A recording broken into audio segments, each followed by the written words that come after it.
ferrets running around the middle bedroom. The other bedroom was for them. Downstairs had all the, the big dogs. And here's 6 girls in one room.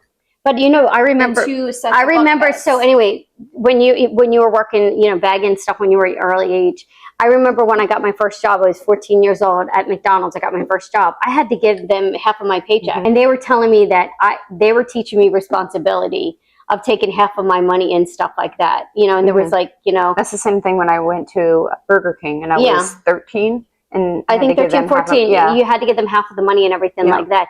But we lived in these conditions and stuff like that. But what I was saying about the dogs, we had to buy our own shampoo, our own conditioner. Women product, At the age of 13. Yeah. But the other thing about the dogs, there was a point that I was making about the dogs. So now that I have my own dog and everything like that, I know, hey, listen, you don't let your dog eat after a certain time. And then you take your dog out at night. They're on a schedule. They're on a schedule and they go outside. And guess what? Your dog, you're not going to have the accidents. But because he never wanted the people to see how many dogs we had, they never went outside. They never went outside.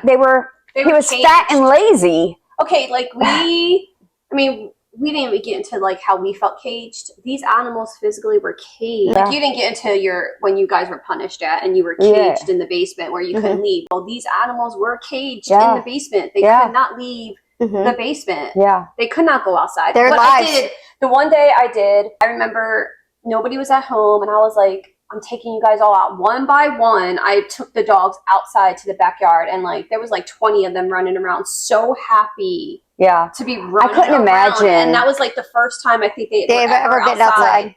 I mean, it took a while and then I took them all back downstairs. But I could never imagine not taking Binks outside. And I mean, I could not imagine.